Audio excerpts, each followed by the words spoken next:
Dari kecil, kita dicekokin banyak banget quotes-quotes sesat, seperti uang itu akar segala kejahatan, yang penting hemat aja, dan bahkan yang penting ada uang, semuanya bisa. Padahal itu semua sesat dan malah bikin keuangan kamu makin kacau. Ya nggak heran sih, topik keuangan itu memang sensitif. Dan bahkan masalah ekonomi itu alasan nomor 2 perceraian di Indonesia. Tapi gini, yang sebenarnya merusak hubungan antara pasangan lah, teman lah, keluarga lah, itu bukan uangnya, tapi traumanya. Dan dari trauma-trauma inilah muncul nasihat-nasihat sesat tadi. Dan di video kali ini aku bakal kupas semua trauma-trauma itu biar nggak merusak hubungan kamu. Let's go! Oke, apa itu money trauma? Ada satu konsep menarik dari Dr. Brad Klontz, seorang financial psychologist, yang disebut money trauma. Intinya sih ya begini gitu. Cara kita bersikap terhadap uang saat ini itu adalah hasil dari pengalaman masa lalu kita dengan uang. Dan biasanya itu masa kecil. Contoh aja nih, kalau dulu kamu pas kecil itu sering banget lihat orang tua berantemin uang, atau mungkin kamu hidup di keluarga yang sangat berkekurangan, besar banget kemungkinannya untuk kamu membawa luka financial tersebut ke masa dewasa kamu. Dan luka-luka tersebut akan mempengaruhi cara kamu bekerja, berhubungan dengan orang lain, dan bahkan mencintai orang. Dan menurut riset, ada 4 tipe money trauma yang paling umum. Yang pertama itu money avoidance. Ini tuh tipe-tipe orang yang percaya money is bad atau rich people are evil.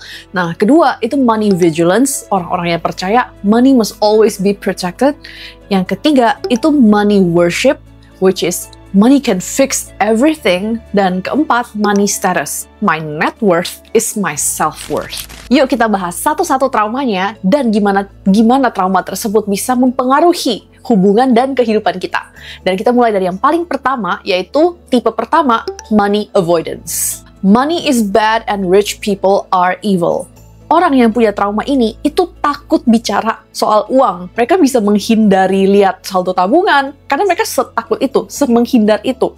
Bahkan mereka tuh merasa bersalah kalau mereka menghasilkan uang lebih, dan mereka rasa kalau punya ambisi itu kayak dosa. Nah, beberapa situasi masa lalu yang bisa membentuk trauma ini, itu contohnya pertama, pernah lihat keluarganya itu hancur karena rebutan harta, atau pernah lihat orang tuanya atau bahkan diri sendiri pernah ditipu sama orang yang lebih kaya, atau mungkin dia pernah dibully karena quote-unquote lebih miskin. Akhirnya, mereka tumbuh dengan keyakinan uang itu bikin orang jahat.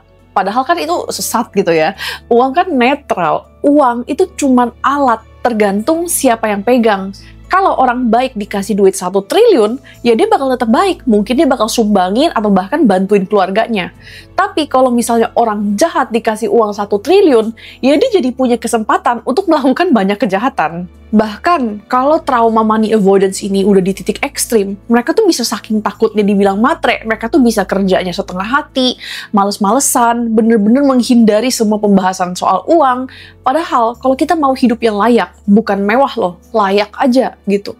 Kita harus berani berurusan dengan uang, kita harus mau ngobrol tentang uang, karena itu bagian dari hidup. Sebelum aku lanjut ke tipe trauma berikutnya, kalau kamu suka belajar tentang keuangan, jangan lupa untuk like dan subscribe biar kamu nggak ketinggalan video berikutnya. Tipe kedua itu money vigilance. Money must always be protected. Nah, tipe-tipe orang ini, itu tipe-tipe orang yang hemat banget, sampai kayak aneh gitu. Dan mereka tuh hidupnya penuh dengan kecemasan, karena mereka itu paling takut kehilangan uang. Jadi mereka tuh semua pengeluaran mau cuman 1.000-2.000 pun dipikirin, dicatetin, dihitungin. Kan pusing gitu ya, stres. Contohnya gini deh. Aku kenal nih orang nasabah prioritas gitu ya, tapi dia tuh rumahnya tinggal di lingkungan kumuh yang nggak ada air pump, water heater aja nggak ada gitu. Kalau mau mandi itu harus rebus air panas dulu gitu. Nah, mungkin kamu bingung, kenapa bisa begitu? Nah, karena trauma. Dulu pas dia kecil, dia pernah lihat orang tuanya itu bangkrut gara-gara nggak bisa bayar KPR. Kayak gitu, habis itu sampai rumahnya disita, terus utangnya numpuk. Ya mungkin dari sana muncul trauma. Kalau uang itu harus dihemat-hematin sehemat-hematnya. Nah, kalau kamu punya trauma ini, coba lihat ke masa lalu kamu. kemungkinan besar kamu pernah merasakan kebangkrutan atau pernah melihat keluarga kamu bangkrut gitu. Atau kamu juga pernah diajarin kalau cari duit itu susah, ditanemin mindset tuh, cari duit itu susah gitu, cari duit itu harus bekerja keras sampai gimana banget, harus hemat banget kayak gitu. Intinya, tipe-tipe orang seperti ini itu fokusnya cuma di hemat sehemat mungkin. Dan mereka lupa kalau ada solusi yang lebih baik, which is naikin income. Karena kenapa? Trauma. Tipe ketiga itu money worship. Mereka percaya money will fix everything. Mereka pikir kalau uang itu solusi segala masalah. Mereka cenderung kerja workaholic tanpa batas, kerja gila-gilaan, sampai mengorbankan semua hal lain. Karena mereka rasa kalau semua solusi atau semua hal itu bisa dibeli dengan uang. Contohnya, nih aku ada kenalan nih ya, yang dia itu diselingkuhin sama mantannya, dan mantannya itu selingkuh sama cowok yang quote-unquote lebih tajir. Nah, dari situ dia jadi muncul pemikiran, coba deh kalau gue punya banyak duit gitu, mungkin gue gak bakal ditinggal kayak gitu. Padahal belum tentu. Coba kamu tanya ke cowok yang tajir melintir gitu. Susah nggak cari jodoh? Tetap susah. Nah, biasanya trauma-trauma ini tuh muncul karena pernah ditinggal atau direndahkan saat dia itu lagi miskin, atau saat lagi berkekurangan, saat lagi jatuh gitu. Terus dia pernah dijudge karena berkekurangan, atau dia pernah melihat keluarganya kesulitan atau sampai berantem karena merasa nggak cukup secara materi. Atau dia pernah diajarin kalau uang itu solusi segala masalah. Yang tenang, yang penting ada duit, semuanya bisa, kayak gitu. Itu padahal ajaran sesat gitu ya. Tapi percaya deh, semakin kamu mengorbankan segala hal demi mendapatkan uang, kamu bakal sadar kalau ternyata banyak hal yang nggak bisa dibeli sama uang. Tipe keempat itu money status. Atau orang-orang yang suka bilang, my net worth is my self-worth. Nah, ini adalah tipe-tipe orang yang mengukur harga diri mereka dari berapa banyak uang atau barang-barang materi yang mereka punya. Dan mereka tuh beli barang itu bukan karena mereka suka atau karena mereka butuh, tapi karena mereka mau nyari validasi dari orang lain. Dan mereka itu paling takut dijudge berdasarkan cara orang lain memandang mereka. Nah, biasanya trauma ini muncul karena mungkin mereka pernah dibully karena quote-unquote lebih miskin, atau mungkin mereka tuh tumbuh di lingkungan orang-orang yang semuanya itu terlihat lebih kaya, dan dia itu yang sendirinya yang mungkin menengah ke bawah atau nggak sekaya teman-temannya gitu. Atau mungkin dari dulu tuh diajarin sama orang tua, kamu tuh harus peduli banget sama image atau cara orang lain melihat kalian. Akhirnya, pas mereka dewasa, mereka tuh berubah menjadi pribadi yang sangat peduli tentang image dan persepsi orang. Kayak gitu. Bahkan kalau udah ekstrim, mereka tuh bisa berhutang demi kelihatan kaya atau demi bergaya. Kayak gitu. Oke, dan ini tuh nggak berlaku cuma buat orang yang pas-pasan atau menengah ke bawah. Orang kaya itu juga ada yang seperti ini. Banyak juga orang kaya yang beli barang tuh bukan karena mereka butuh atau mereka suka, tapi cuma karena mau kelihatan lebih hebat daripada orang lain, dan lain-lain. Misalnya nih, let's assume orang kaya gitu ya, misalnya tetangganya beli Ferrari gitu, ya udah dia beli Ferrari 2 atau beli yang lebih mahal lagi dari Ferrari. Padahal kalau orang itu yang punya hubungan sehat dengan uang, mereka kalau beli barang kalau butuh dan kalau suka, mereka nggak terlalu peduli apa perkataan orang lain. Mau orang lain nggak suka pun, kalau dia suka ya beli, kalau dia suka dan mampu ya. Oke, next. Karena kita sudah bahas 4 jenis trauma tersebut, kita bakal masuk ke money trauma dalam hubungan. Nah, karena trauma itu ada yang beda-beda gitu, dan urusan uang itu lumayan sensitif ya gitu. Kadang-kadang kalau dalam keluarga atau dalam hubungan, muncul 2 orang yang punya money trauma yang berbeda, ini bisa jadi pemicu konflik. Contohnya gini deh, bayangin ada pasangan ini yang menikah. Let's assume suaminya itu traumanya money status. Jadi dia itu bener-bener peduli banget soal image orang. Dan that's why dia itu tiap tahun gitu misalnya upgrade handphone kayak gitu. Karena buat dia sukses itu harus kelihatan progresnya dalam bentuk barang-barang materi.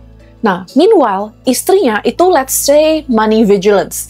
Jadi dia itu tipe orang yang harus hidup hemat banget. Dia nggak aman kalau uang itu harus dihemat-hematin, harus ditabung sebanyak mungkin. Kebayang nggak jadinya kayak gimana? Ya berantem lah, clash, konflik. Kebayang kan? Bayangin deh. Istrinya mungkin dia bakal ngomel, lu tuh boros banget sih. Terus suaminya juga bakal balas ngomel, lu bawel banget sih, duit juga duit gua gitu. Yang satu rasa dijudge, yang satu nggak ngerasa aman.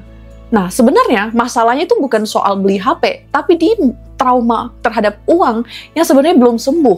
Dan instead of addressing masalahnya, mereka malahan attack pribadinya. Karena sebenarnya mereka nggak cuma berantemin uang, tapi mereka berantemin nilai hidup.